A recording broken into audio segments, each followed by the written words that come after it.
need a poster of Father the Flame or something like that. I think we could probably arrange that. I think we probably could. Hey, I was just talking to some important people here. I'm gonna have to resize everything. Every time I do another stream, I have to go back and resize it. But this handsome-looking gentleman right here, right next to my picture, is our special guest speaker today, Eddie Gray, and he was saying, so if anybody's got a poster for Father the Flame, let us know, because we have a request for one. How about that? That's what we do here, you know. For those people who may be just wondering, where's the intro? Good afternoon, good morning, good evening, wherever you might be around the world. It's Saturday, the 12th of February here on the United States of America, and that means it's time for the virtual Pipe Club meeting. I'm the host, David Dorian Ross, and these are the fabulous Zoom Room crew. Say good morning, good afternoon, good evening, Zoom Room. Hi, everybody. Good morning. Hi, everybody. Look how handsome they are. I'm very proud to know these guys, and together we're going to have an awesome meeting today. We have a very special guest, as I just said, Eddie Gray, who is the founder and owner and purveyor of all things pipe related at the Pipe Nook. And Eddie, you're in. Are you in Florida, but you're in Central Time? Just barely. Yeah, I'm in the northwest, what they call the Panhandle. The Panhandle. Yeah. Probably 20 minutes from Alabama. So that's like going to Omaha, and then if you step left on the highway, you're in Indiana or something, you know. Well, it's a wonderful day. We're listening to some of the weather reports from the guys in the group here, and in many parts of the country, it's actually early spring. It's in the 80s some places. Here, it is not quite so warm in Washington State, but it is a beautiful, clear day, a perfect day for hanging out and smoking a bowl of your favorite blends. And so I am going to kick this off with our usual weekly ritual of sharing what it is that you're smoking and what it is that you're smoking it in. And gentlemen, see, David's the only one who is with it here. There we go. There's all the hands. David, why don't you kick it off and let us know what it is that you're smoking, sir? I've got a little Rossi that I just got this week, and cute little smoker, very light, very balanced. I was surprised it's so small, but I really like it. And I've got some Sir Walter Raleigh aromatic. I ordered a little bit of just to try it. I ordered it the first time and they sent me the regular, which I don't like. And then and then I ordered that. I ordered it again and they sent me that. And then later on, I may smoke some Scarecrow, warped Scarecrow from Cornell and Beale. And I'm probably gonna smoke it in my Tim Heineck special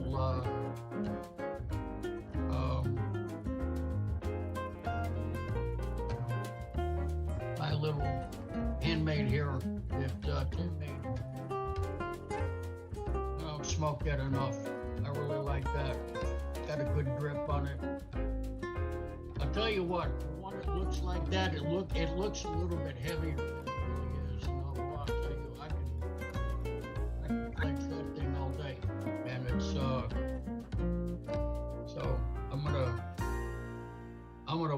a little bit of did that a little bit of love this afternoon. And let's see, where do I want to go? Well, I got Randall right here in front of me, so I'm going to go ahead and pass this to Randall. Thank you, David. How's everybody doing today?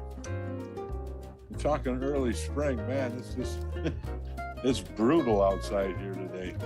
We got a high of about, I don't know, 1 or 2 degrees after 10 below last night. Just seems like there's been an awful lot of that kind of weather. Snowfall isn't horrific, but there's still plenty of it. Ran the snowblower up and down the driveway yesterday and wore myself right out. So to recuperate, I've got our club pipe here, the old Bones Virtual Pipe Club. Great little Love It panel. And in it, I've got some, I don't know if you can see this. This is a rejar, some Bob's Chocolate Flake, all with Hogarth. Terrific tobacco, really good. Got just a hint, and I mean a hint, of Latakia. I think that's how they develop the chocolate essence in it, because you can smell it, but you can't really taste it. It's just a neat, fun tobacco. So look at Alvin Miller's right next to me there. Oh, good morning, Alvin. Thank you, Randall. Yes, sir. Hello, everyone. I am today. I'm started off with some Peterson's my mixture 965. It's a stormy, windy day today here in Texas. A little cool in the 40s. And that's not cool to some of you, I know, but it's for us. It's getting a little cooler.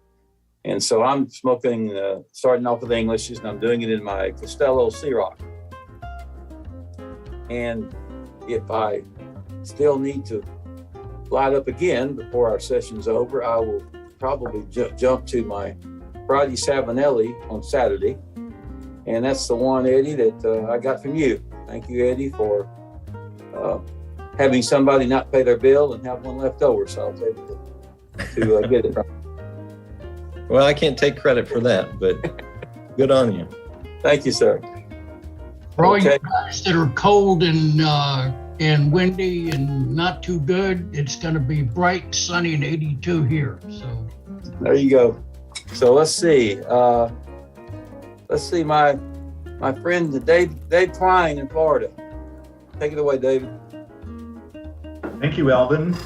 Good to see everybody again. And today I'm smoking something totally new to me. Just got a shipment of Ennerdale. And I also have some of the Bob's Chocolate Flake in the drawer. That's another one that I haven't opened up or ever tried before.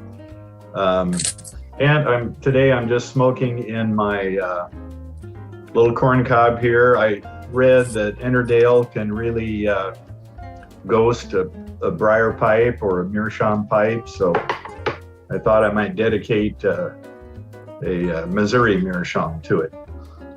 But anyway, it's good to be here. Beautiful day in Florida. It's about 80 degrees. I got all the doors and windows open so the pipe smoke can blow outside.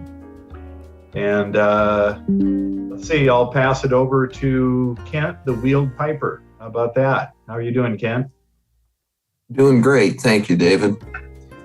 Today, I'm going to be smoking in both pipes, a generic over-the-counter black Cavendish that I'm adding some food-grade vanilla to it to try to replace the I keep whining about this, the Lane vanilla black Cavendish that is gone.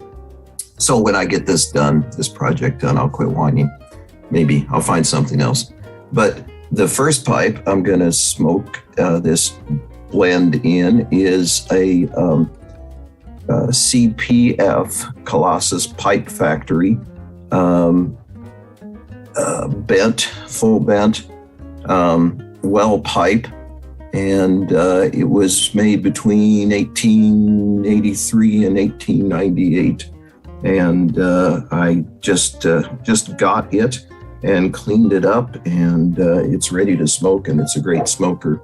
When that bowl is done, I'll switch over to my Le Peltier vent. These, if you don't know about them, are a ceramic pipe but with an airspace in between, a nice cool smoke. And if you haven't tried one, try to get one of them. You just might like it. With that, I will pass it along to Michael Tan.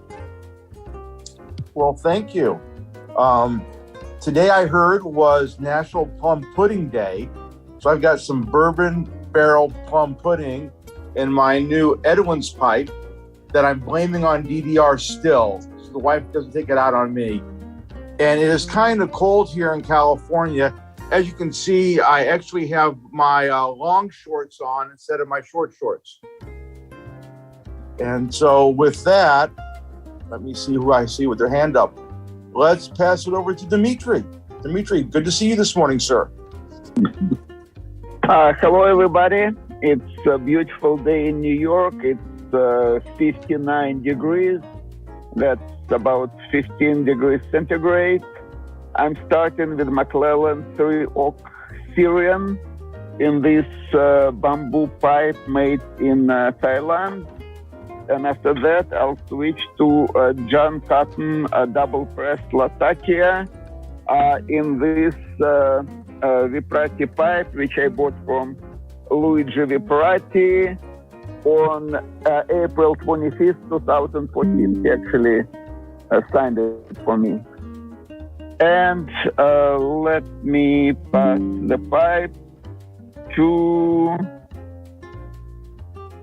Miguel. Thank you, Dimitri. I appreciate it.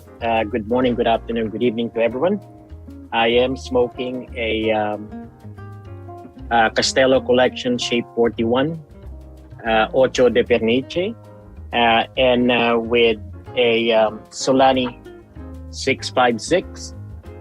And then, if I have time, Tomeltang Bamboo Poker with OGS. And I'll pass the virtual pipe to our friend Estefano Mosilo. Estefano.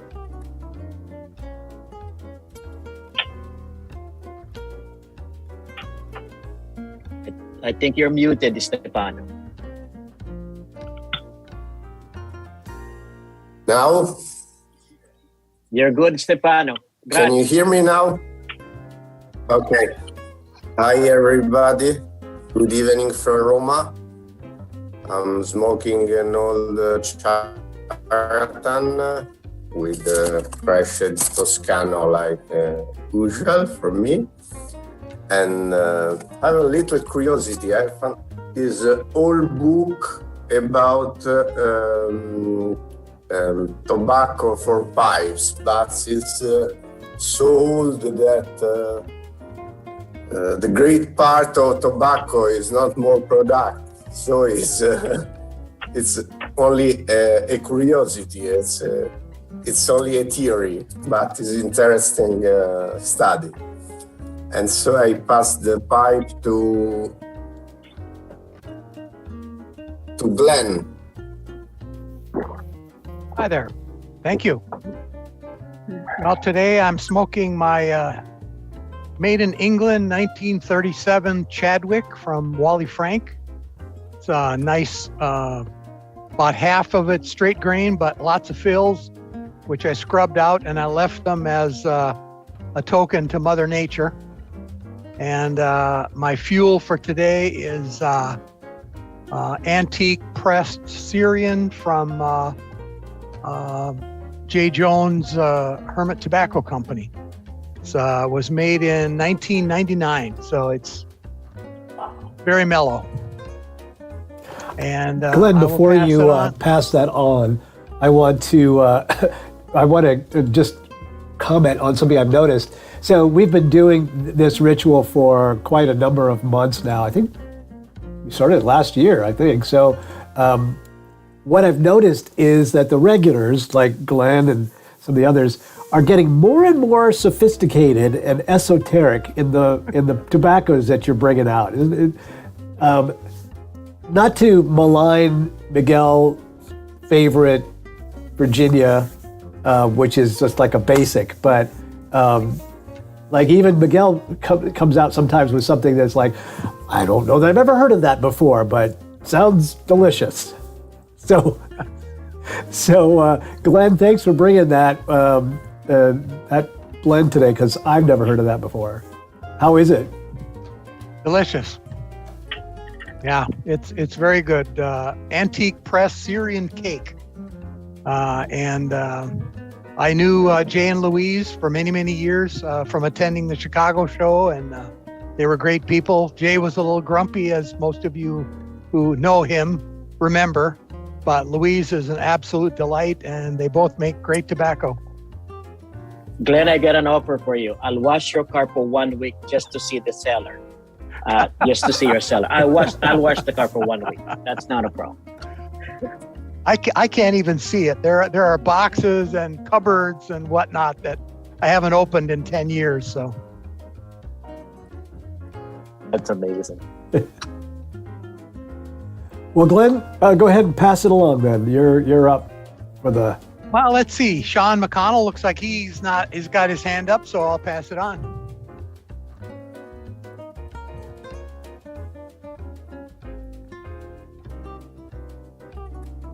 Sean, your mic's not working. I see you're not on mute, but I think your might select a different Try mic. that. There you go. Perfect. Okay. There we go. All right. Mouth was moving, no sound. So this morning I was cleaning through my pipes, and I was smoking our club pipe with some just basic Wessex Burley Slice. And I just switched over to my 68 Barley Peterson, and in that, the tobacco that really kicked it off for me, some good old classic Escudo. And and the weather report, almost 60 here in New England. Tomorrow, 30 degrees and snow. So if you like change, move up here to the frozen Northeast. And with that, let's see, who's got a hand raised? Well, I guess I'm going to shoot that over to my fellow friend and Pipe Club member, Tim. Take it off, Tim. Thank you, Sean. Yes, it's about nearly 60 degrees here. Amazing. We've had a couple days in the past week where it was like, 5 degrees with a minus 10 wind chill. It's been pretty cold. But anyway, so for today, smoking, well, starting with the pipe. This is a Ronaldo. Nice, kind of a really nice, but great pipe. Ronaldo, and if you don't have one, I'd recommend getting one. They break in very quickly and they smoke very well. And in it, I'm smoking Ken Byron Ventures You're Welcome, which is matured Virginia ribbon. This was given to me by someone, and just first time I'm smoking. It's a very, very nice Virginia. I think this said it's kind of based off of McClellan's blend.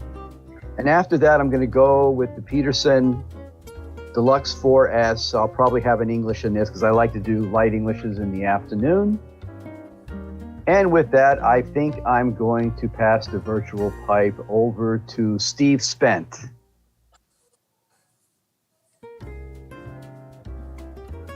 You got me. Hey, good to see everybody. Good afternoon, evening, morning, gents, ladies, if we've got any today. As you can see, you caught me trying to get a little work done, but not miss out on the meeting. So I can multitask. Today, smoking my Roma Natural Bent Pot with some Cornell and Deal Bijou.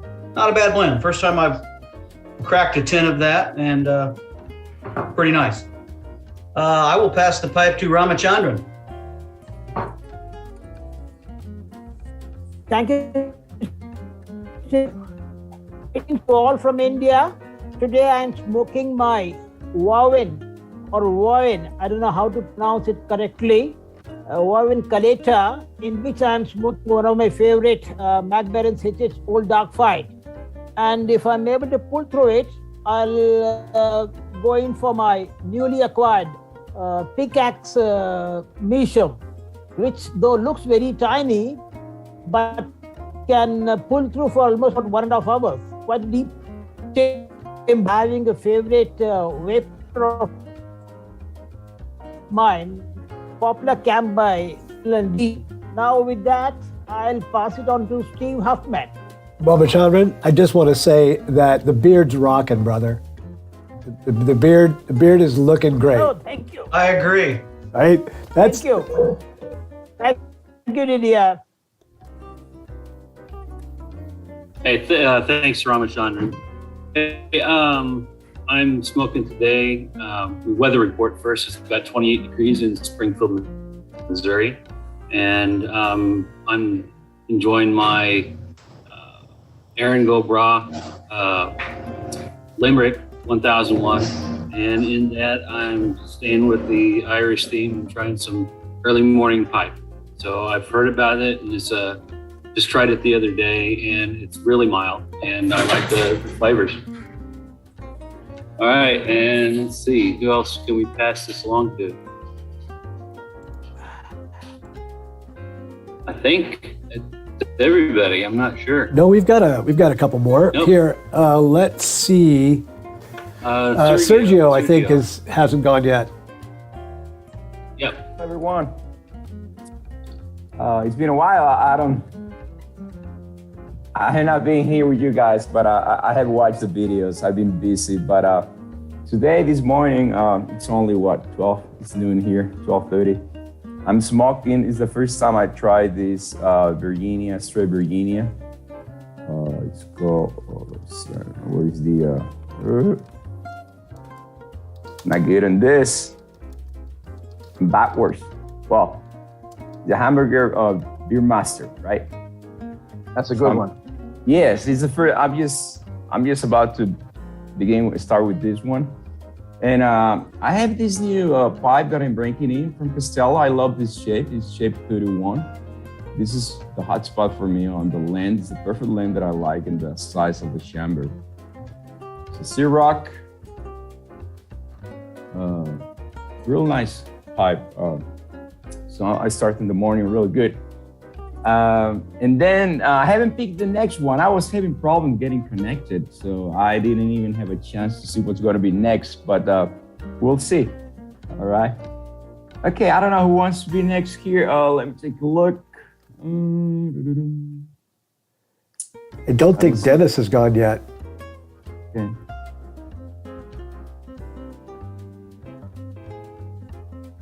Yeah, I don't see no hands at all. Yeah, I don't think Dennis has gone yet, but Dennis, your mic's not working there. He's going to do semaphore for his pipe. All right, we're going to move on then. We'll get it. I miss that voice. Dennis has this fantastic, radio announcer voice. I think you, Dennis, weren't you doing that as part of your long and storied career? And I miss that voice when your microphone's not working. There we go. Well, okay, now you're on mute. You're on mute, Dennis. Now can you hear me? Yes, sir. All right, now I know what's going on. It's a stupid connector I've got. All right, now I know what's going on. Hello, gentlemen. I'm ensconced in my house today, so I'm not smoking, but I did catch something that everyone might be interested in. I don't know if you guys are familiar with Root.com or not. It's a sales place on the internet, but if you go there, now this is probably just U.S. people only, because I can bet that the shipping is going to be murderous for anybody else outside the country. But on Root.com, in the home and kitchen section is a collection. It says V-Top Mart plastic airtight containers, and it's 20. How many is it now? 24 different containers for $29. They're plastic and they got clip-on airtight tops, and they include labels. So for anybody who's interested in, shall we say, long-term tobacco storage, they're supposed to be airtight and you can put food in them, so I'm assuming they're pretty good for tobacco. Anyway, back to the group. I'm not sure who's next. I was looking at, well, I'll tell you what, rather than just push the pipe onto some people who might not be, I've got a couple people here with their cameras off. I don't want to just call on them without them being ready. So if you, Sergio, or Stefano, have you already gone?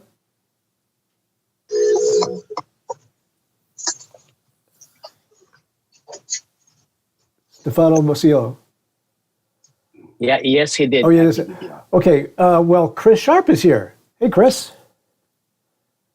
Hi, guys. Just saying hello. Nothing to report, really.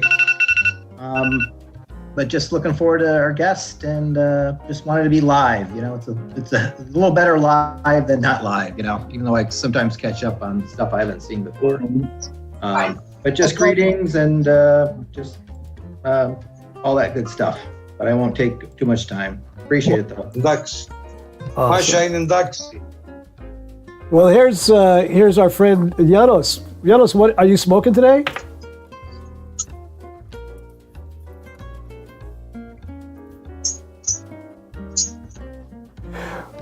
Well, it looks like Janos may be still setting up his rig there. So I will go because I'll speak for him. I have smoking in a Janos Coquinos.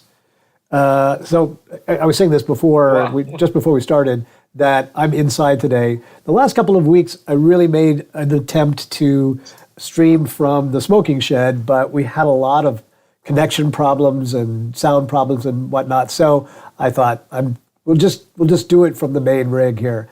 So I'm inside, but a while ago I was out in the shed with this. This is such a fantastic pipe. I just love it. Nice big chamber, and feeling very piratey today. So a little pirate cake in there. And that is my report. Also, it is 46 degrees, but it feels like 47. So there you go. I think if you haven't gone with your sharing today, I just want to say we'll save it for next week.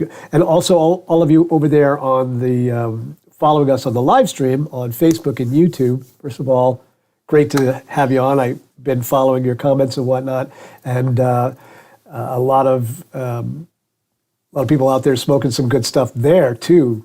So, but I want to get into our guest speaker today. So our guest speaker today is somebody that I think most of you may know. He's a very strong member of the YTPC. He is a business owner. He represents a niche within the pipe and tobacco industry or world, and that is the niche of the small independent retailer. And he's got a wonderful story to tell. And being an entrepreneur myself, that lifestyle is one that is like the life of a firefighter, right? Every day there are fires that you got to put out, and the wonderful experience and voyage of that is waking up in the morning and going, I wonder what fires are going to show up today. So I want to, with that, just welcome Eddie Gray to our meeting. And gentlemen, if you wouldn't mind, let's show him some love. Hey, Eddie. Welcome. Hey, everyone. Welcome. Welcome, Eddie. Hi. Welcome, Eddie. Glad you could make it. Good to be here. Good to be here. I tell you what, for some reason, I'm more nervous doing this than any videos that I make on my own channel. You shouldn't be nervous at all. You've been here before. Eddie has been our guest speaker. Was it last year? Was it already 2020 that we had you on as a guest? It was fairly early on. So when did you start? We started almost exactly 2 years ago. Yeah. Okay. It was probably then spring of 2020 would be my guess, but then again. Well, then it's been way too long for us to have you come back.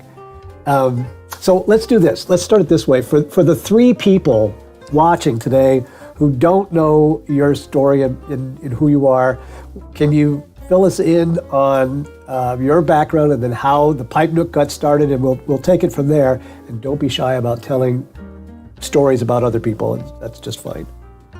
Oh goodness. Well, my pipe, I'm sure, will go out during this story. But my name's Eddie Gray. I got started in the YTPC fairly quickly after I found it. I think I started watching YTPC videos in 2013, and I think I turned the camera around on myself in 2014 sometime. So it wasn't too long. That means I'm about to celebrate 8 years of my channel, which seems insane. It doesn't feel like 8 years, but you know how that goes. I don't feel like we bought this house in 2013. I don't feel like we've been here 9 years. Feels like 4 or 5 years. Time has a way of getting away from us, but I spent a couple of years taking part heavily, as most people do when they get into the YTPC. You probably make most of your videos and have most of your ideas the first year or 2 of your channel.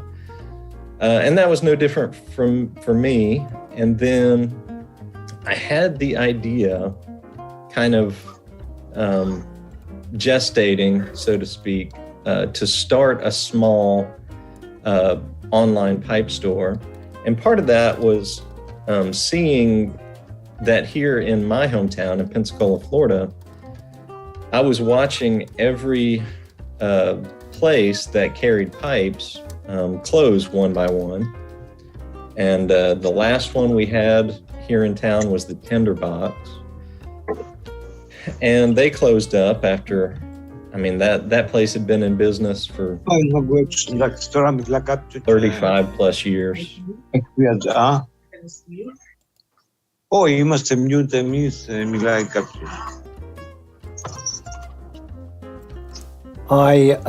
That was my fault. I know that Janos was walking around, so I tried to mute him, but I wound up muting Eddie. So Eddie, just unmute yourself there, brother.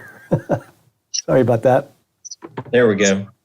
I'm not sure when I got cut off, but I saw the Tinderbox close, and that was the last dedicated pipe shop in town, even though they were selling wine and all kinds of gifts at that point to try to stay open. And I decided I wanted to start, just as a hobby to begin with, a online pipe shop for people like me who didn't have a local brick and mortar shop to go to. I've kind of maintained that over the years. I started the Pipe Nook in 2016. So in 2021, I celebrated 5 years in business. Again, which seems crazy that it's been 5 years. So we're in year 6 now. And in the end of June 2021, I took the plunge and quit my day job, resigned from my full-time job, and devoted myself to the Pipe Nook full-time. It's been a rocky road since then, I'll tell you. And we'll probably get into some questions about that. But that's the long and the short about the story of the Pipe Nook and how I got started in the YTPC. So just because I'm nosy, now that you're no longer working in the corporate world, what was your day job? I worked in the IT field. Not as glamorous as that sounds. I wasn't in charge of, anybody's network or anything like that. But I got started as just an IT technician, answering phone calls, doing basic computer hardware and software troubleshooting. And then I got into the telecom side, phone systems. And then I got into, I got somebody at my front door. I got into mobile devices from there. And so the last few years, I was devoted primarily to iPhones and iPads and other mobile devices. And I worked within IT. I worked for a hospice care provider. And then I worked for a credit union. So both of those were pretty highly regulated fields, and you had to deal with, a lot of federal input, so to speak. So I was no stranger to that when I carried over into something like pipe and tobacco sales. I would imagine that because they're so tightly not only regulated, but also the cultures are pretty restrictive there, that you weren't able to smoke a pipe on the job. Oh no, they were tobacco free. I'm just going to set this pipe down. they were tobacco free workplaces, definitely. So what I wound up doing when I was working for the credit union was just, I got in the habit of smoking a pipe on the way to work in my car. I had a oldie but a goodie. I had a 20-year-old vehicle, so I wasn't overly concerned about smoking it up. But now I can smoke at work since I'm working from home, which is much nicer. And you had been, so when you discovered the YTPC, to sort of go back a little bit before that, were you already a pipe smoker when you found that, or did that sort of convert you? Well, I had tried for upwards of 20 years to smoke a pipe, and at least to learn how to smoke a pipe well. And it was kind of an off and on thing. I always dealt with the issue of tongue bite, no matter what blend I smoked or what pipe I used, or how slow I tried to smoke. So I always just wound up in frustration putting it to the side. I was primarily a cigar smoker for that 20 years. My great-grandfather was the pipe smoker in my life, and I would go visit him, and I'd sit and watch TV with him, and we'd chat, and he would smoke his pipe, and I'd usually smoke a cigar. But occasionally I would try my hand at that pipe. And I think a couple of years after he passed away, I decided, you know what, I'm going to try this pipe thing, because I really want to learn how to smoke a pipe. And at that point, I had not heard of the YTPC, but I figured, there's tons of tutorial videos on YouTube, so somebody out there has to have a how to smoke a pipe video. So I got on YouTube. This was probably 2012, 2013. And I found Jason Dagner's pipe video. I think it's about 38 minutes long, something like that. And he just went start to finish how he smoked a pipe. And I picked up a lot of tips on that. I watched that video multiple times. And then I found some other folks. There's a channel called Smoke Rings Pipe Dreams. A guy named Kel did I think a 77-part video series on how to smoke a pipe, which was a bit on the extreme side, but I watched every one of those videos and gleaned a pretty good bit off of that. And then I started noticing comments in those videos, and they were repeat offenders, from the same folks. So I started to see commonalities in names of people who were posting, and they were linking to other videos, and I found that they had their own channels. So it just exploded from there. I found all kinds of folks that were involved in this thing called the YTPC. I consumed, hundreds, if not thousands of videos, 2013 and 2014, until I finally turned the camera on myself And when I started my channel, it was mostly just to take part in that community. And I asked more questions than I gave advice. And I just soaked everything up like a sponge. People were very kind to comment and give me tips when I had questions. And then eventually it just kind of morphed into where I was answering about as many questions as I asked. And hopefully these days I'm answering a little bit more questions than I ask. But it's always a learning thing. I pick up stuff all the time. When you started your channel, did you think that you were going to become a resource for other people the same way that those other videos had been a resource for you? No, not really. So not really. What were you hoping? So there's an aspect of being a YouTuber. I have a big channel as well. That is just fun. You know, it's just fun to make a video, and that's the only real reason you need to. But then there's oftentimes something else. It's like I have an idea or a manifesto or something that I want to share with other people. What was yours? It was really just to take part in the YTPC. I didn't really have anything beyond that, and those first couple of years, I did a lot of.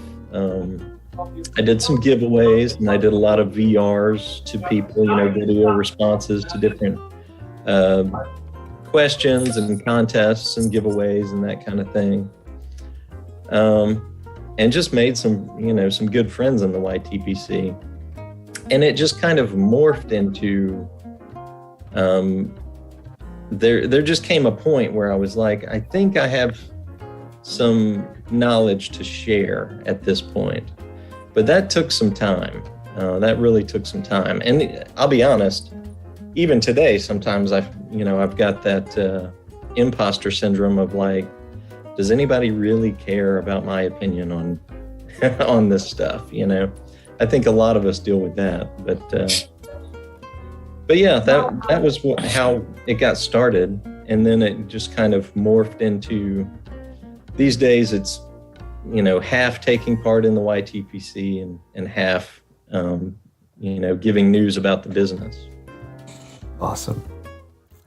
Well, I want to open it up to some questions from the guys here in the Zoom. But we've got a ton more to talk about, and I've got some other places I want to take us in a bit. But before we go on to anything else, I see a couple of guys already have their hands up. If you want to ask Eddie a question, gentlemen, just throw your hand up there, and I'll make sure that you get your question in. And that goes also for the folks over there on the live streams over there watching on YouTube and Facebook. If you have a question for Eddie, or you just want to say hi, I know Eddie's got a bunch of friends out there who are just sitting here watching because they're Eddie's friends. Write it into the chat and I'll pass it along. Glenn, you had your hand up first, so why don't you go ahead and take the reins?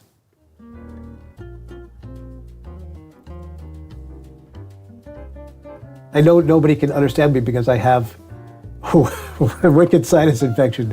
That was Glenn with an N, not Glenn with a D. So.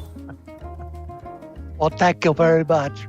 I actually didn't have a question. My hand was lingering from the first round, but congratulations on your perseverance in this industry, which we all know is pretty tough. But I'm sure all the pipe smokers and tobacco buyers are very pleased. Well, thank you. Yeah, I'm hoping this year to make my first pilgrimage to the Country Squire in Mississippi.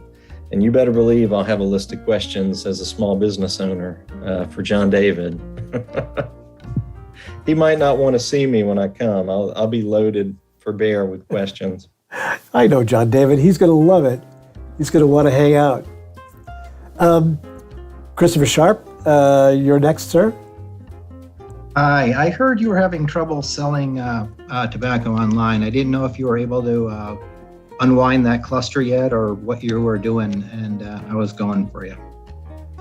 It is an ongoing issue Now I still have my tobacco inventory, but I had to take it off of the website several months back at this point. That was probably back in September, I'm guessing, of 2021. That had to do with my payment processor locking down my account. And at the time, my primary, in fact, my only payment processor at that time was PayPal. And they locked me out of my account. They said that I was selling, something that it was forbidden by their terms of service. So I needed to just quickly get tobacco off the website. So I had to rally and make that happen quickly. They unlocked my account, and I started selling mail order for tobacco. So I could still sell pipes and accessories on the website and get my payments processed online, but I had to sell the tobacco via mail order. So people would have to email me, I would email them back, they would send me a check or a money order. Obviously, that's not optimal for an online seller. But, and I thought that was going to work out okay.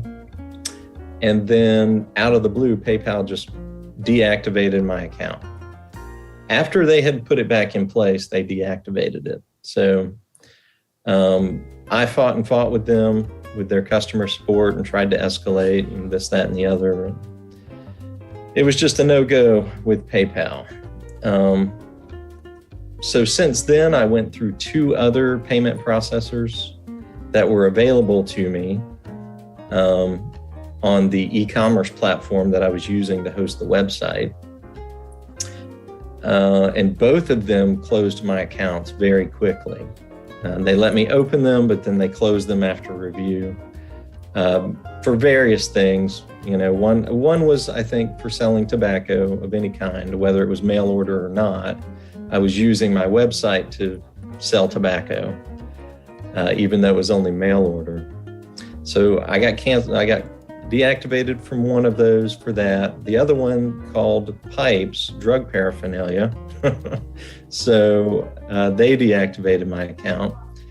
So my only options at that point, because I was on a very limited e-commerce platform, was to shop around and find a completely new e-commerce platform to migrate my entire website to. That took a lot of time, a lot of effort, a lot of expense.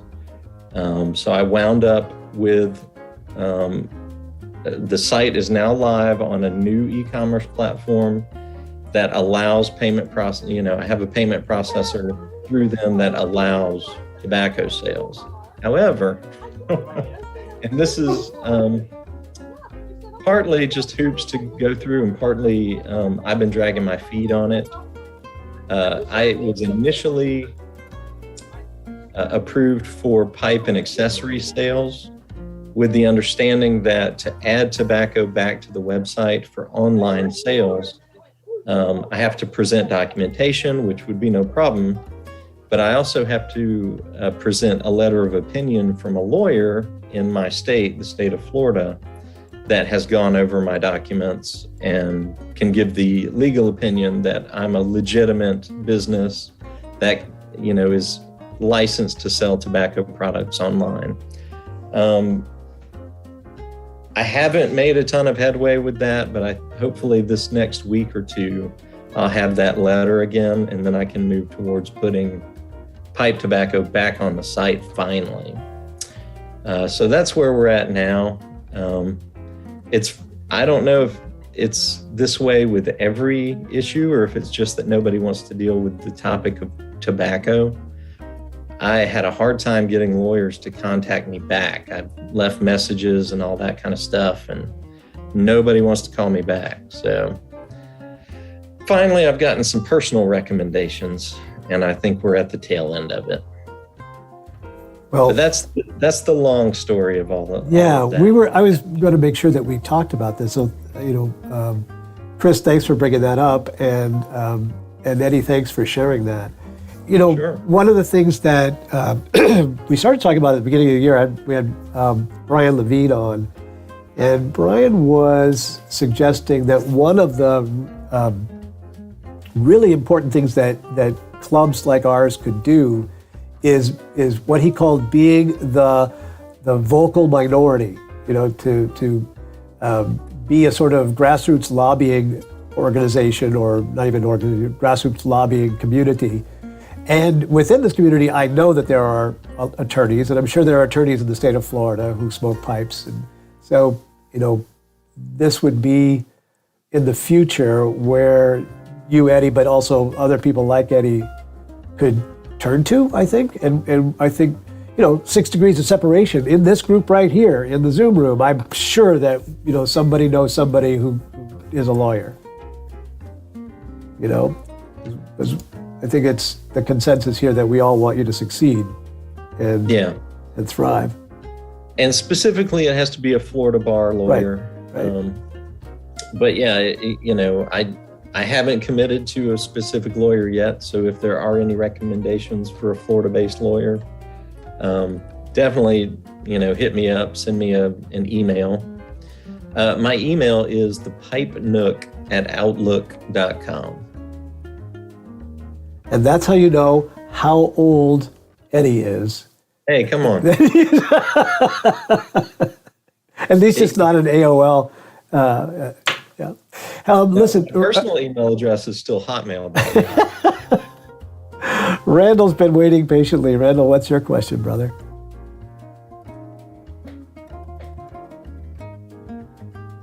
Oops, you're on mute there.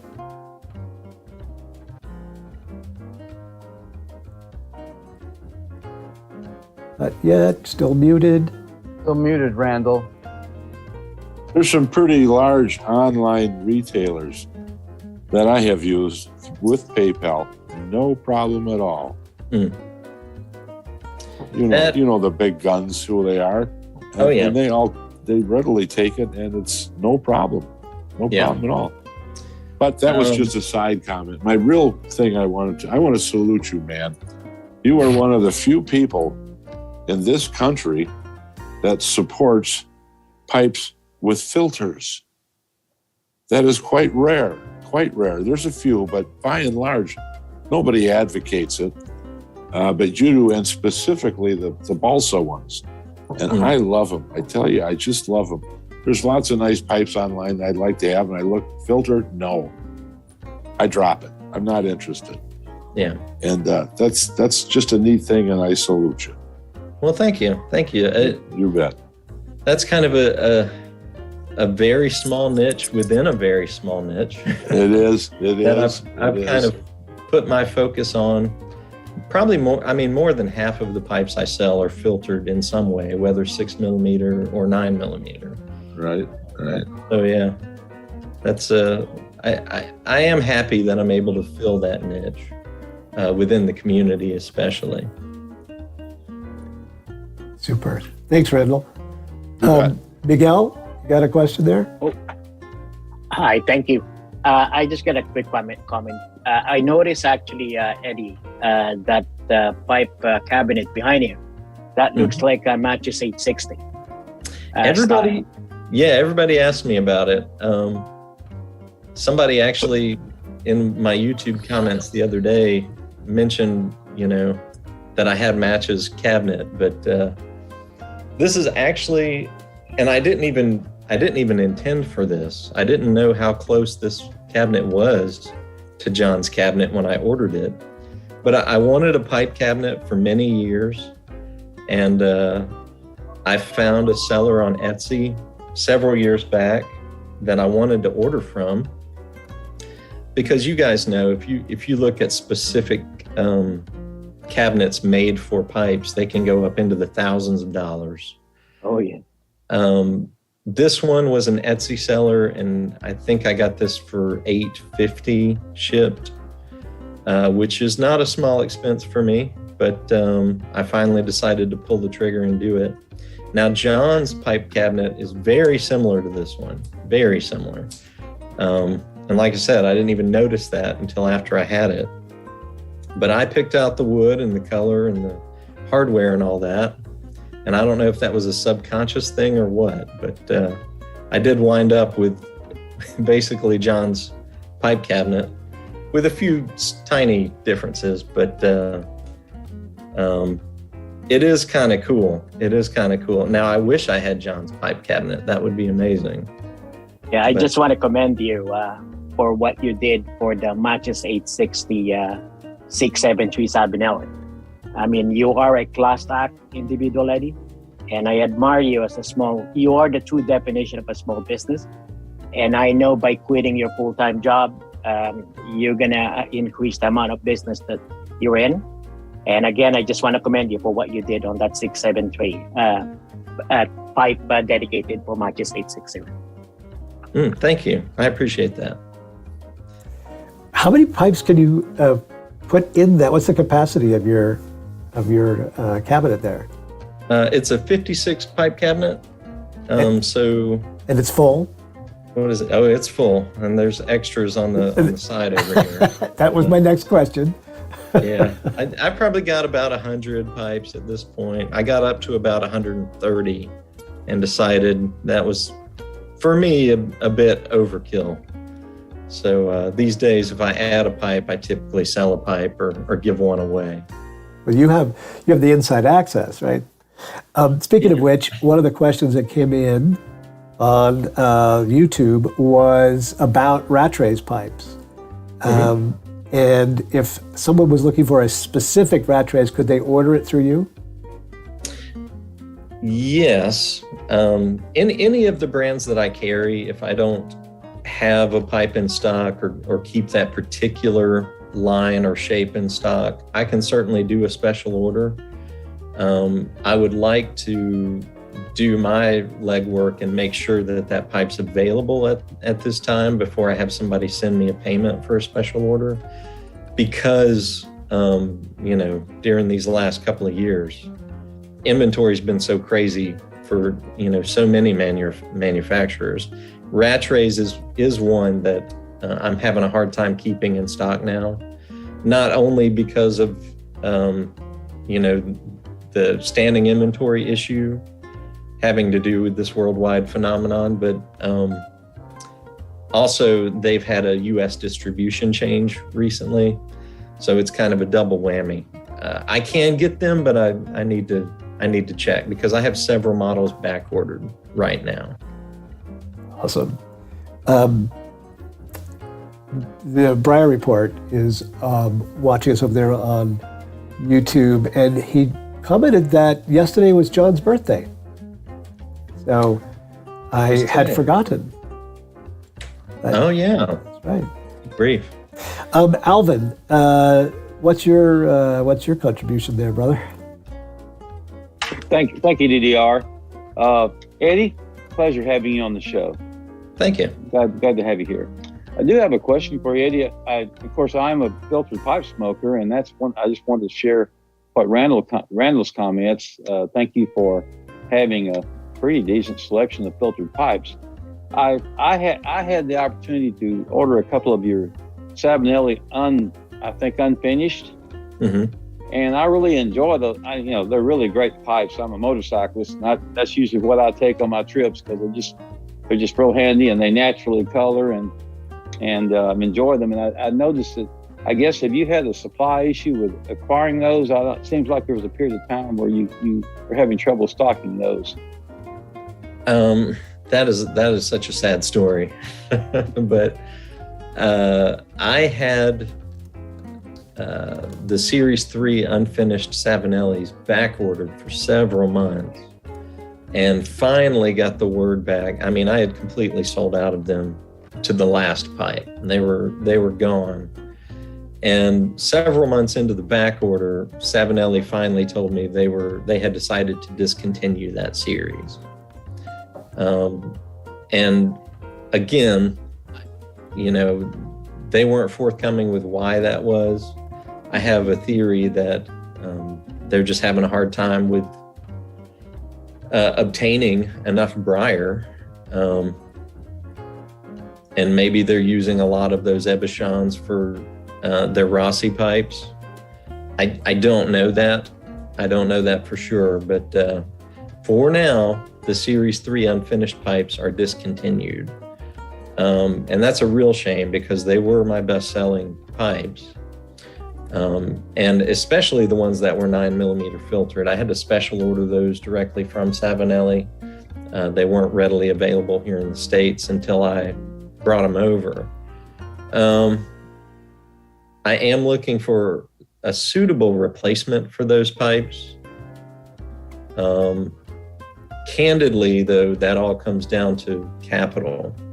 And I've been in a bit of a money crunch with all the recent issues I've had in the last several months. But I would like to start carrying new brands. Maybe not necessarily. Some would be to compete with not having those Series 3 pipes available anymore. Some would just be for having extra 9mm filtered pipes. So in 2022, I would love to finish what I started in 2021 and didn't get to accomplish. I would love to offer more brands such as Vowen, Molina. Take a look at Molina. What's that? Take a look at Molina. Yeah, Molina, they're good, solid pipes, particularly in the 9mm area. Yes. So, and I think all of theirs are 9mm filtered. Would imagine. Yeah, most anything coming out of Europe is. Yeah. And Vowen and Briarworks. Briarworks does offer some 9mm filtered pipes, and I do want to partner with them in the near future. Cool. Well, I'll definitely hang on to my couple that I acquired from you. Kind of nice to have a pipe that naturally colors like that, and the only other pipe I have like that's Meerschaum. And so, thank you for at least carrying those while you could. Sure thing, and no promises, but I really hope Savinelli rethinks that, and maybe in another year or two we see those come back on the market. Sure. Tim Heineck, you're up next. Okay, thank you. So Eddie, thank you for being on the show today. Truly appreciate it. I wanted to ask you, you made a big career change going from working in IT to, your own business. And I'm wondering, how do you feel about the change? Like, is it something you're happy with? And my second question is, what kind of pipes and tobacco do you like? Okay, I'm going to forget the second part. So let me start the first part and you can remind me. It was, the last year and a half of working the day job, I was working from home. They had switched a lot of us to work from home. So that worked really well for me, much better than going and working a full-time work week and then working the Pipe Nook when I got home each evening. I'm able to have pick up here at the house of the orders that I ship out. That saves me a few hours a week. So that was a good transitional period where I was working both from the house. When I resigned my position, it wasn't all that much of a change, except I just had a lot more free time all of a sudden. But that didn't last. Because then I had to start dealing with, dealing with the issues I've been dealing with regulation and payment processing and migrating the website and all of that. But also wanting to expand my offerings and build out the site more than it was. So, I'm putting in a full-time. Probably before I left my job, I was working the Pipe Nook 20 to 25 hours a week, and then working 40 hours a week for the credit union. And then all of a sudden I was only working 25 to 30 hours a week instead of 65 hours a week. That was really nice, but again, it didn't last. And it's amazing. I've had people who work for themselves from home tell me this, and I've had retirees tell me this, that your day just fills up. And it's just one of those things. The time goes elsewhere. So I never really feel like I'm sitting on my hands or anything. But it was an interesting transition. It came at the right time. We adopted a dog, and I never wanted to have a dog that was just home alone all day. So I spent a good bit of time taking care of that dog through the day. And my oldest started college, and she's not quite yet licensed, so I'm driving her to and from work or school every day. And, at this point, I've got 3 kids in 3 different types of schools. I have 1 elementary schooler and 1 middle schooler and 1 in college.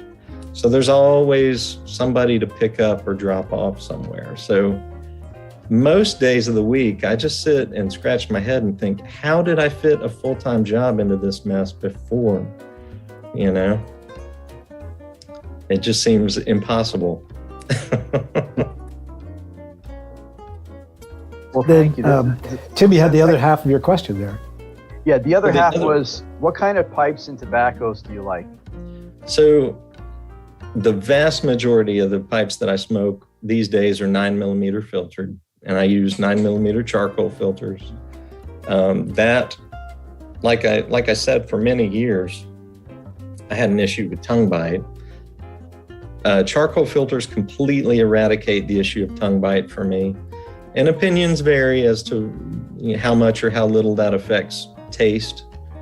For my minority opinion, charcoal filters kind of focus the taste of the tobacco for me. That's the best word I can describe. And I know a lot of folks would disagree with that, but when I smoke, when I light up a pipe and forget to put in a filter, it doesn't take all that many puffs for me to decide, oh, there's not a filter in here because it tastes different. So I put a filter in, and I feel like I'm getting a more focused representation of what that tobacco is all about. I also, since Savinelli started making 6mm charcoal filters, my Savinelli 6mm and my Dr. Graybos and my Cobbs are getting a lot more love because I can throw those charcoal 6mm filters in them. Specific shapes, I don't really have I love this Beltane's fire pipe from Rattray's. This is probably the best example of the kind of pipe that I like. Slightly bent or half bent. What would you guys call that? A quarter bend? Maybe it looks like somewhere between a quarter and a half. Maybe like a half, the way you're holding it. Yeah, but I like those slightly bent pipes, medium-sized bowls, not too long, easy to clench. This, and then everybody knows I love my Savinelli 320s, which I don't have any problems clenching. I tend to clench those 320s. I think I'm just lucky there with the way my teeth are spaced or whatever, but I also love the Savinelli. This is probably what I'm lighting up next. Savinelli 642 shape, and the 644 shape, which I have one of those. 644 shape right there. My favorite pipes tend to be fairly similar to one another, with that slight bend, medium bowl. Not too long, not too short, just right. And then my favorite tobaccos tend to be blends with either Perique or dark fired Kentucky, or both. I really like Haunted Bookshop. That was something that I came to enjoy over time because the first couple of times I tried Haunted Bookshop, I was not a fan. And of course, I tried it because John wouldn't shut up about it. But but I learned over time, revisiting it, I really do like this stuff, and it's not as heavy as I thought it was initially. Pegasus, I really like Cornell and Deal's Pegasus. The Penny Farthing from GLP's. It has dark fired in it. I love that stuff. GLP's Navigator, you know, those types of blends. If it's got Perique in it, I'll probably like it. And if it's got Dark Fired Kentucky in it, I'll probably like it. Mm-hmm. Wonderful. Well, thank you. Thank you very much. Ramachandran, what's your question, sir? Thank you, Didier. Eddie, it gives me great pleasure to be speaking to you directly, though we had interacted through email in the past. And I wonder you recollect that. Anyway, today I feel privileged to be speaking to you. Now, my question to you is, when am I going to have a pipe from your shop in my collection in India? I know you are not sending to India, but you said you'll be starting it soon. And I got over 100 pipes, but I regret not one is from Pipe Nook. And I want to have one from your company, from your shop. Is it going to be anytime soon? I appreciate that. And I do currently offer international shipping. Oh, really? Have you tried the website recently? Not recently, no. I can tell you that, and I actually just made a note to myself during the introductions. I can tell you that there's an estimator for shipping on the website that isn't working correctly right now for international shipping. But typically, if you order a pipe, it's going to be about $25 international shipping, 25 US. If the site will accept your address, I should be able to ship to you. But just know that you won't see the shipping total until right when it's time to confirm the order and check out, because the estimator, there's something wrong with it for international shipping. So yeah, I should be able to ship to you now. Thank you. Sure thing.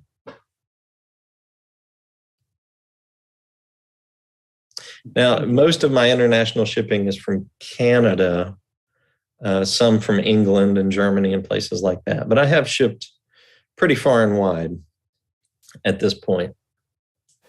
Have you shipped to Beirut before?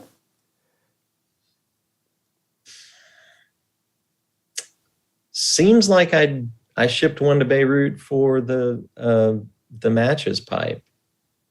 Well, Fadi is in Beirut right now. Maybe he got it. Now, I'm trying to think. There was one country very recently that I could not ship to. I think it was Australia. And that was because they had stopped accepting U.S. shipments during the pandemic. I don't know if that's changed yet or not. Fadi has a question also. Yes, I'm a very big fan of your pipes, and I like them, but they are particular. They are rather strange in shapes and in colors, and I find them beautifully aggressive, weird. So when you make your pipes, do you imagine the place or the ambience where we can smoke them? Now, is this the question for me, or is this for someone else? No, for you. I don't make pipes, so no. When you select them for your inventory. So yeah, the ones that I select, I try my best to not let my personal feelings on a shape or a color or a finish affect what I carry. I try to carry a good bit, like the Savinelli Trevis, the Roma Lucites, the Savinelli Romas, that are fairly standard shapes, billiards, apples, that kind of thing, and not out there colors. But I do have a soft spot for greens and blues and different colored acrylic stems and that kind of thing. So you do see that pop up on the site. probably a higher proportion than maybe other sites. But then again, if you go to, the big guys, pipes and cigars or smoking pipes or whatever, you're going to see they offer everything. Just the strange shapes and colors and finishes are just statistically a lesser proportion of what they carry because they carry so much. But on a personal level, for your own pipes, do you have this ritual of imagining the ambience? Is it for you? Is it the mood, the ambience, the decorum? No, I don't think I get into the weeds that much about that. I tend to focus on, because I focus on new pipe smokers and nearly new pipe smokers primarily. I do have some tried and true, 60 to 80 somethings out there that buy from me at a pretty good clip, but for the most part, I focus on new to nearly new pipe smokers, and I want the pipes that are the most accessible to the greatest amount of people, if that makes sense. So, I know that most people are going to like a billiard. Most people are going to like an apple. I focus my inventory on those types of basic shapes. I don't typically carry a lot of ginormous pipes or really tiny pipes, but I do have some pocket pipes and some Savinelli EX size pipes. But I really try to focus on, I don't know what you would call that, the greatest pipes for the greater good, maybe. But good entry pipes. One last question at this point in time, and that's David. Thank you. Pleasure to meet you, Eddie. I've heard your name quite a bit, and I'm glad to finally get a chance to meet you. The one thing I've kind of had a question in my mind, and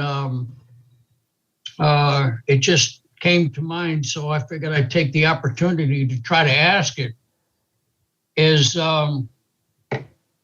why are there no more or affordable types of pipes available? I just found Rossi just recently, and I bought one. And I see that on the box it says Rossi by Savinelli, and it was a very affordable price. Yes.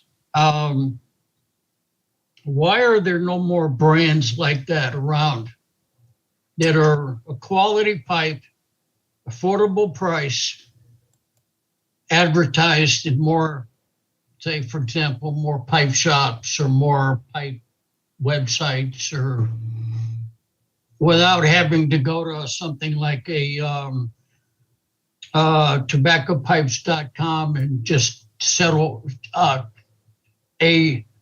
for pipe, basically settle for a Dr. Graybo, or find some place to settle for a K Woody, or just go with a corn cob or something like that. That's hard for me to answer. And it's a question that I've asked for myself through the years, because I know when I started ramping up my collection, I spent a lot of money on cheaper pipes, but most of them were not good pipes. So I don't know. That's a tough question to answer. Eddie, is this perhaps one of the opportunities with the Molina series? Yeah, I think Molina fills a good spot in the price war, so to speak. They're pretty well-made pipes for, I don't know, the $40 to $65 range, something like that. And they're 9mm filtered. I think they would be a good pipe for the Pipe Nook. I used to carry Mr. Brog pipes. Now those are primarily pearwood pipes from Poland, and they're mostly 9mm filtered, and they were anywhere from $25 to $50. But you know, pearwood isn't quite as resilient as briar. I do still like Mr. Brog pipes, but when you get down, and this might be why more shops don't focus on those more inexpensive pipes, is, you know, the lower you go, the less meat on the bone for the retailer there is. I was happy to carry Mr. Brog pipes, and I still would be, except they had a change where they started selling their pipes direct, so they weren't selling to retailers anymore. Rossi is a well-priced pipe made by Savinelli. That's a good quality, but not quite. You're not getting quite the pipe you would get from Savinelli. Typically, there's a $20 to $30 difference there for the Savinelli equivalent. And some of that is the name. Rossi is kind of the lesser known name, but a good bit of that is just the fit and finish that goes into the Savinelli versus a Rossi pipe. I think Rossi's probably get slightly lesser grade briar than the Savinellis do in general. But that is the segment that I'm trying to focus on this year for the new and nearly new pipe smoker and the budget conscious pipe smoker. I do still offer cob pipes. They don't win you much respect around the poker table, but they do the job. And you know, I've always loved my cobs. But yeah, I think if I could find, and I'm always on the lookout, if I could find anything else aside from Rossi or Molina, or, you know, something else within that price range that you're talking about, I'll definitely try my best to get it on the Pipe Nook site. But as far as why you don't hear so much about those, your guess is as good as mine, because my opinion is, you know, if you can get, you know, the best quality and cheapest pipes that you can make available, that opens the door for more pipe smokers to get involved in the hobby. Right. And then if they want, they can move up to the pricier pipes. But there you go. Well, that's my long-winded answer to that. Well, no, it's not really. It's because it's, you know, you're giving me a lot of food for thought. So I was looking at the Pipedia yesterday, and there's a section on there, pipes made by country. Right. And you can get lost in that. Oh yeah. But I recently bought 2 Aaron Gobra. And I couldn't find it. And I went to one of the retailers and I found it on there. And Aaron Gobra means Ireland forever. And it shocked me that Aaron Gobra is made in Italy. And,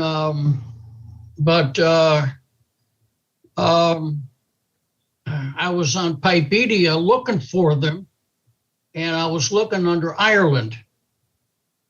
And almost all of the pipes made in Ireland are sub-brands or seconds of Peterson.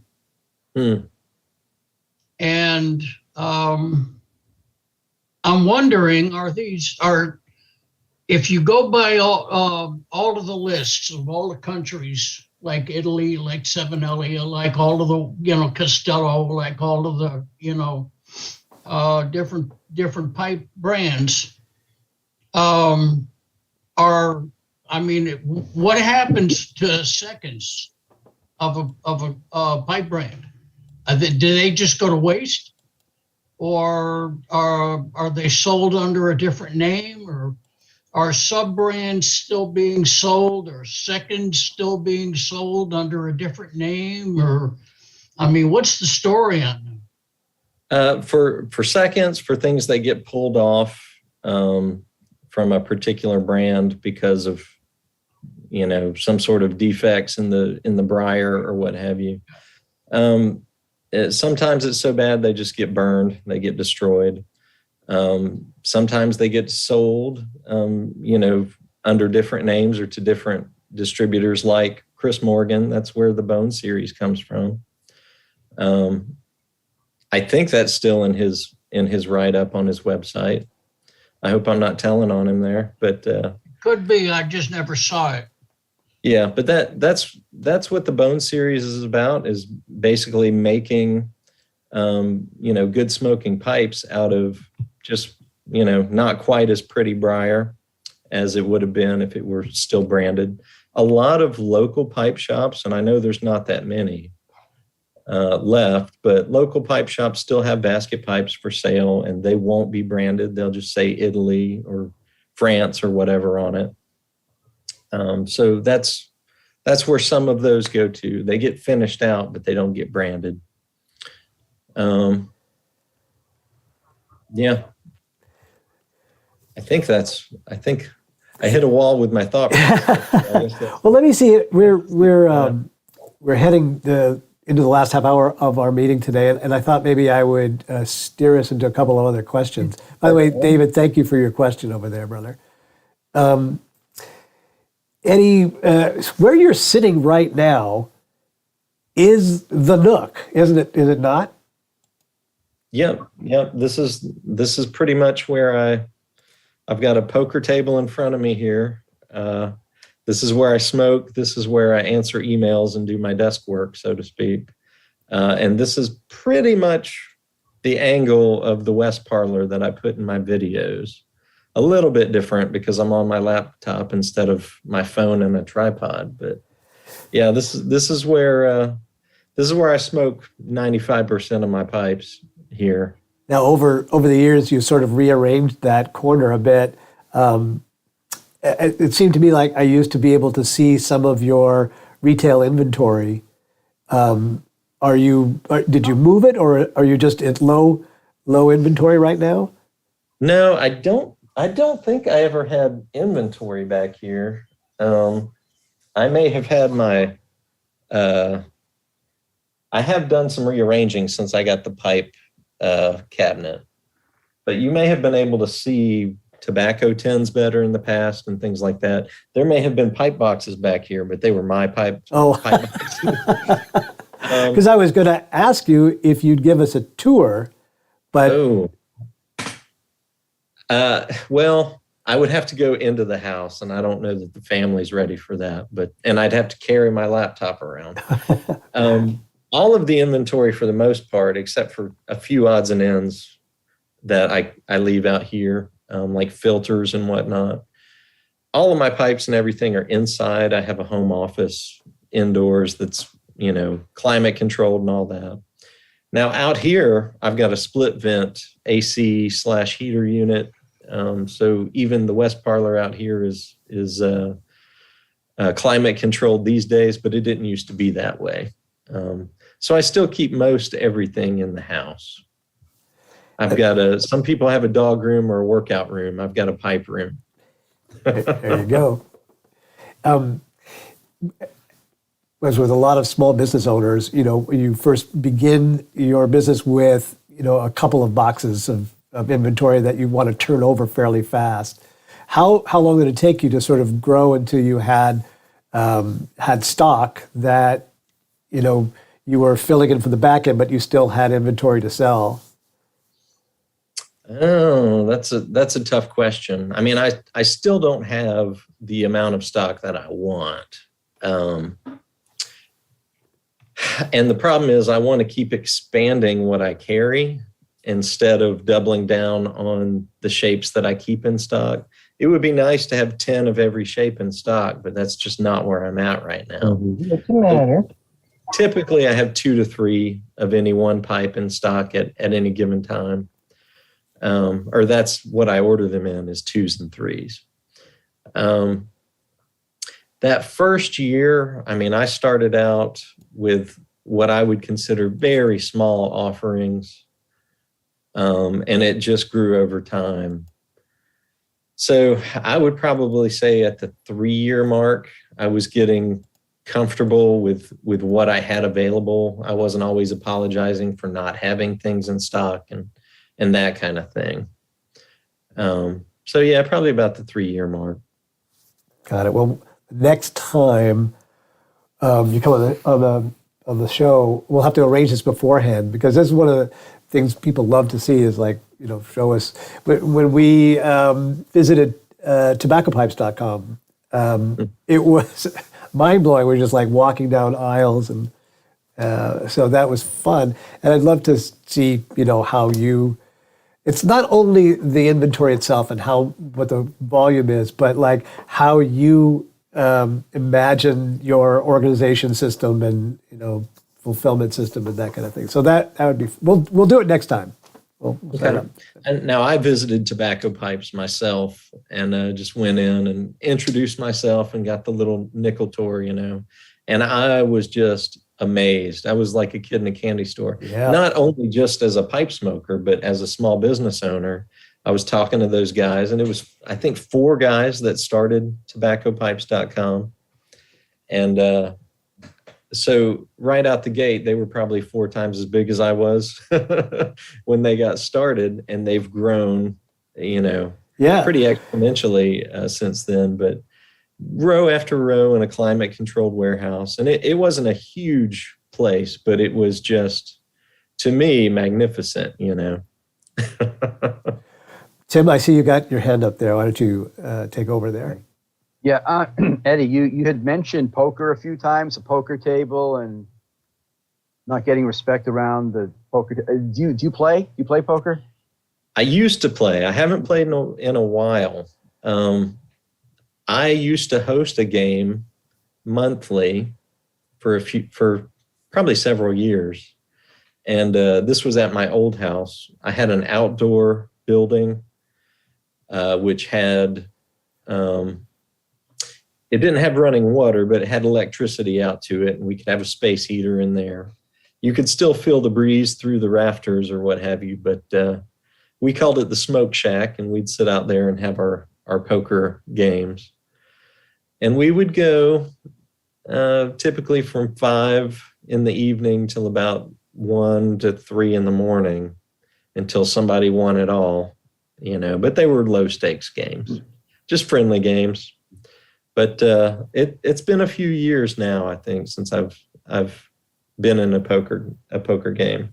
But I do still have the old table. Was it Hold'em that you played? We played, Texas Hold'em. Mm-hmm. Yeah. Remember, there's 3 ways to play pocket jacks. All 3 are wrong. I can't tell you how many times I'll chase something from the flop all the way to the river and just lose.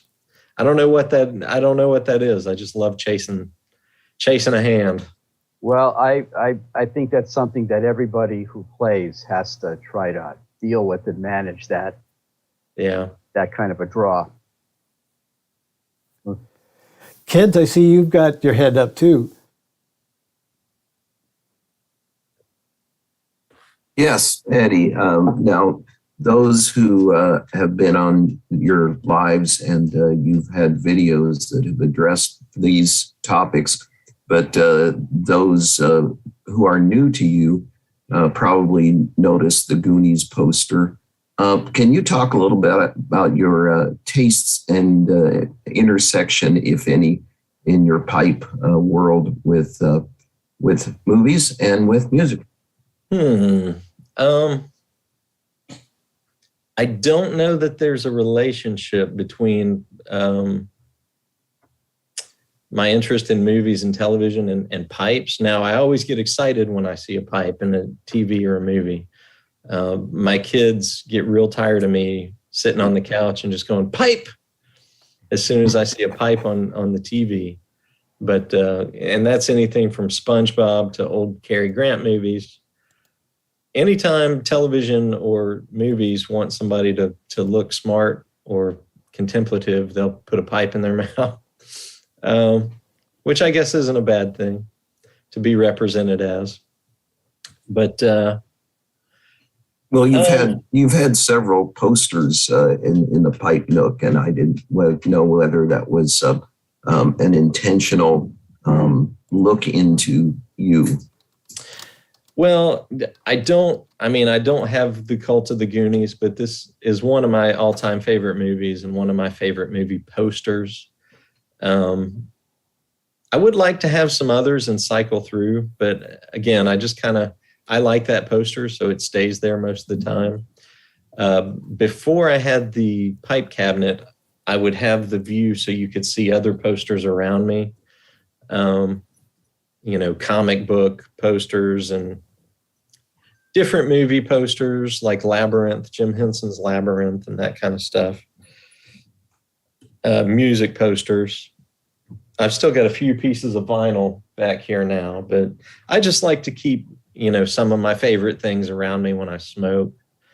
I always remember, I don't know if you guys remember, I think it was on HBO. They had a show back in the 80s called Ray Bradbury Theater. And Ray Bradbury is one of my all-time favorite writers. And the intro to that show would be him walking into his writing room.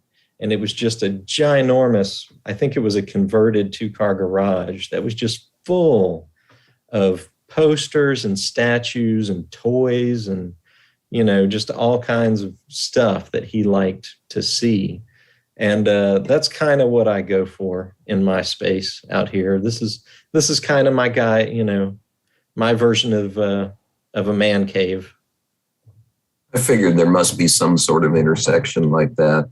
Yeah. As far as movies goes, part of my sub hobby is to try to get one that looks like or that was identical to what Lee Van Cleef smokes in his westerns, and that's fun.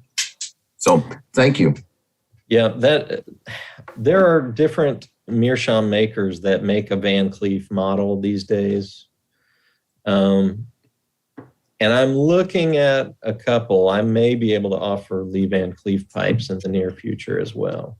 Well, what most people don't realize, and if I ever get around to it, I'll make a video on this one, that the pipe that most appears in his mouth in westerns is not a meerschaum. Really? Yeah. I haven't seen all of his films, but I am familiar with the whole. It's kind of like seeing the pictures of General MacArthur with that ginormous cob in his mouth. I don't know that he smoked that cob very often, or if that was a photo prop or what, but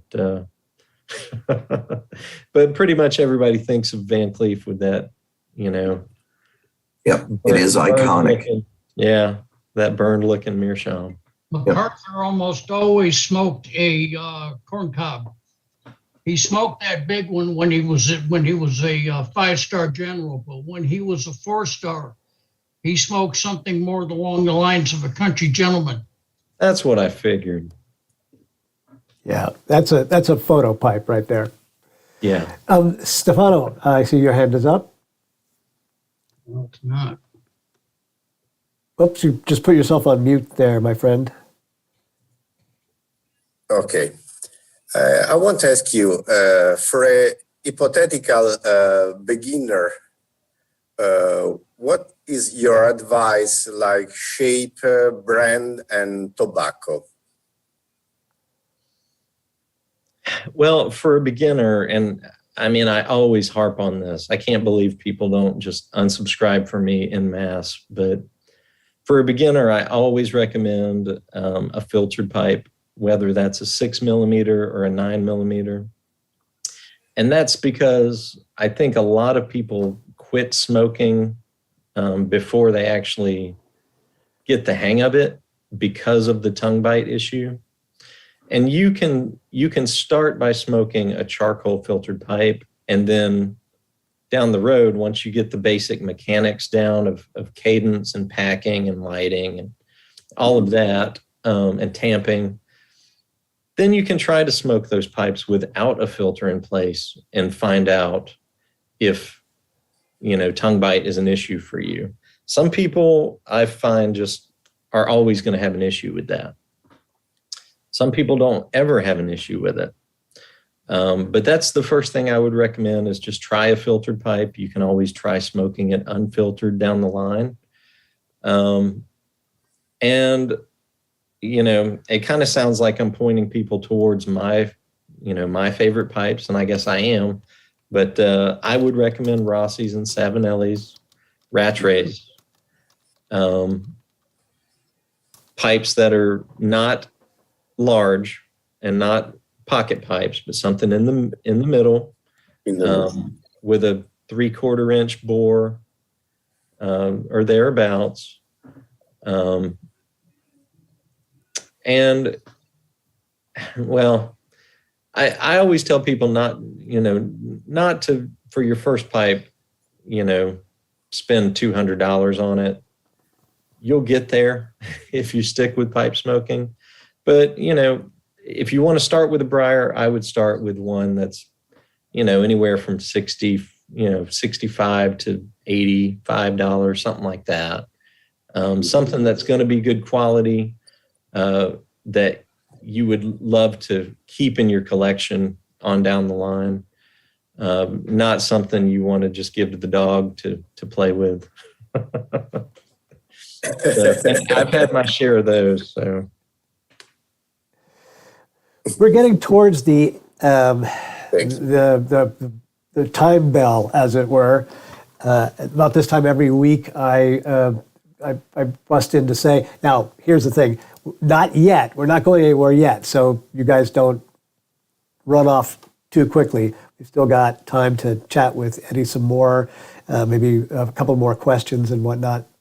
But Eddie, I wanted to ask you, you have a newsletter that comes out from the Pipe Nook. Is that right? And on a fairly consistent basis, you offer very nice specials. Mm-hmm.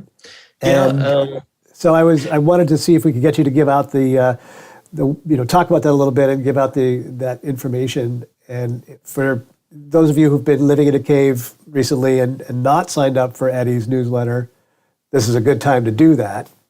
Yeah. My newsletter is not as regular as Briar Report, and I would say if any of you guys haven't subscribed to the Briar Report newsletter, definitely do that. And his blog has been really, really good. Honestly, I went to school. I have an English degree. I consider myself a decent writer, but I couldn't sit and write something just specifically about pipes every day of the week. So Phil just blows my mind in that respect. But I would say I try to do every 2 weeks, 2 to 3 weeks, I'll send out a newsletter. Sometimes it has to do with a sale that I'm running, like a weekend flash sale. Sometimes it's just pipe tips. Sometimes it's just a thought about, like I've done some about quotes, pipe smoking quotes, and thoughts about my great grandfather and things like that. But I try to sprinkle in more than just, hey, these are the pipes I got on the site now. But there is that too. And then you get the coupon codes for the sales that I run. So if you haven't subscribed to that, you can find that on my homepage.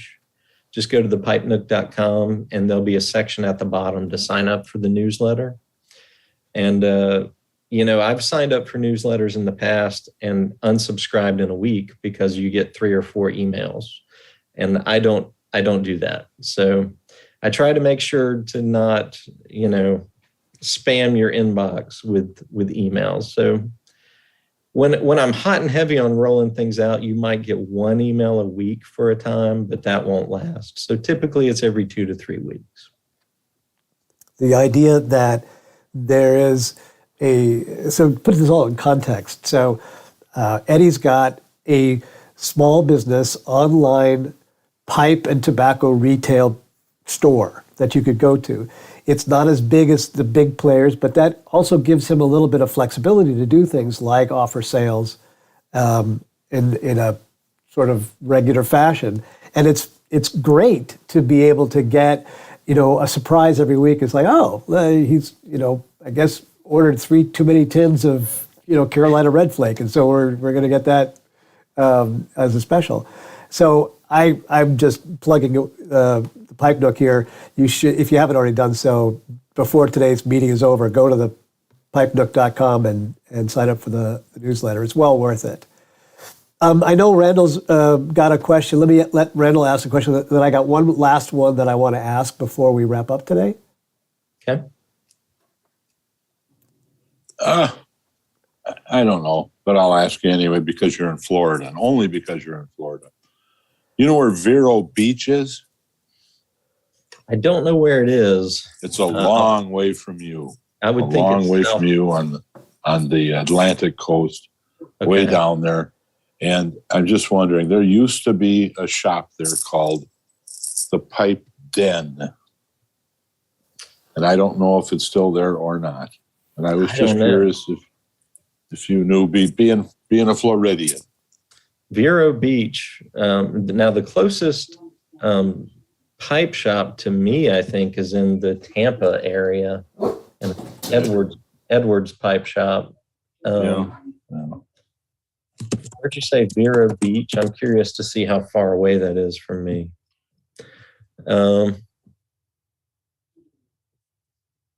Vero Beach.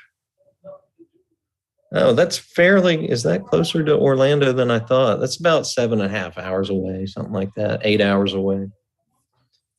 But no, I haven't been there. I don't know. Okay.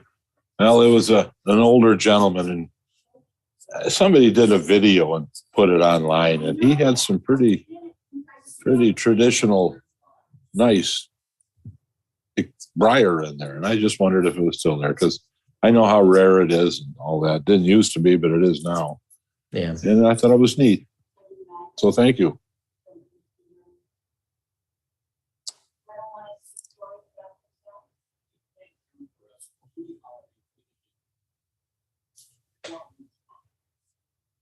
Randall, according to the net, they're still there.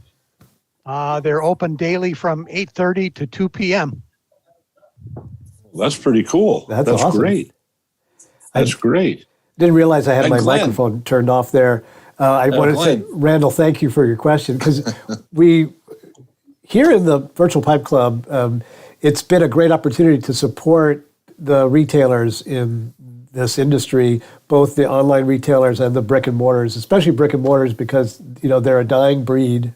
They're a dinosaur, to be honest with you, and before they go extinct, we should at least pay homage to them, pay our respects to the fact that they kept us going for such a long time, and maybe save them, keep them going. Maybe. For crying out loud, COVID can't last forever.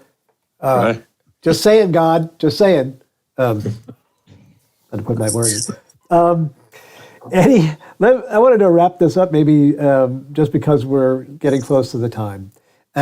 So what can we expect that might be new or different or an expansion for the Pipe Nook in 2022?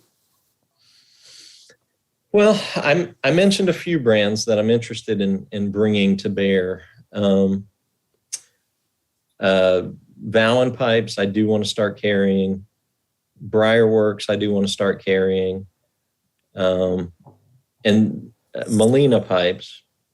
Now, those were 3 brands that I was hoping to start carrying in 2021, and it just didn't work out that way because sales were pretty low the last half of 2021, candidly, because of all the stuff that I was fighting with.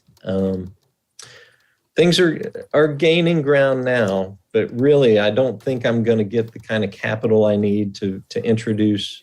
It's quite an expense to introduce a new, not only line of pipes, but brand of pipes to the site. I want to make sure I have ample inventory before I make those announcements.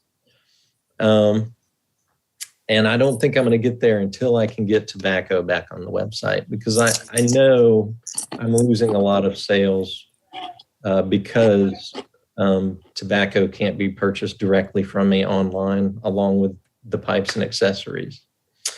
So it may be a few more months before I can start rolling those 3 brands out, but that they are on the hot list.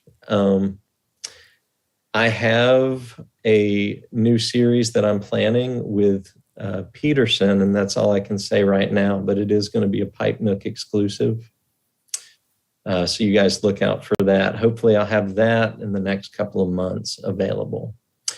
And then I've gone back and forth on this decision, but I would like to start carrying Dr. Graybo pipes, and not because they're the greatest pipes on earth, but because they fill a good budget niche there of a $30 to $40 Briar pipe that's made in the United States and is filtered. And when Savinelli introduced those 6mm charcoal filters, I started pulling out my 20, 25-year-old Dr. Graybos and smoking them more often.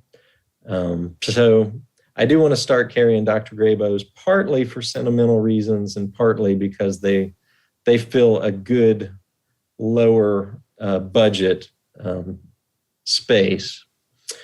And I know a lot of folks like Zippo lighters. I'm going to do my best to offer Zippo pipe lighters specifically on the Pipe Nook site. So I'll be moving in that direction pretty soon. Well, those are all exciting. Be looking out for the new line of Petersons that you're going to be carrying and seeing what that looks like. That's awesome. One last question. Any plans to attend any shows this year?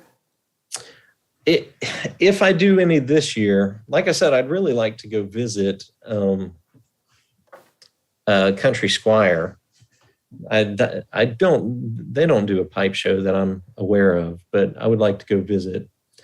So as far as other pipe-related traveling, if I get to go anywhere this year, I think it's going to be Muletown Pipe Show in Columbia, Tennessee. Plans are not set in stone yet, but that one's fairly close to me as far as the rest of them. So I'm going to try to make that one. Got it. Well, was hoping maybe you'd go to Chicago. We could sit down, smoke a pipe, and have a beer. But yeah, we'll do it in spirit. We'll have it in spirit for it. All right. Well, this is the time every week that I begin to ring the bell and chase everybody out.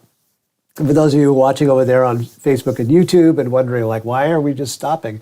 It's because after 2 hours, I'm hearing the wives in the other room going, "Are you done yet?" And so to keep you guys out of trouble so you can come back next week, we chase everybody out after 2 hours. So, but before you guys go, we do have some homework here, right? If you know somebody or know somebody who is an attorney in the state of Florida, or if you are an attorney in the state of Florida and can give our brother Eddie a ring and just have a chat with him, because this is the kind of thing that could kill a small business is government regulations, or not even government regulations, but just a third-party provider who has their own rules that you can't get around because there's no real people there. Please give Eddie a call, and that's my shout out to that.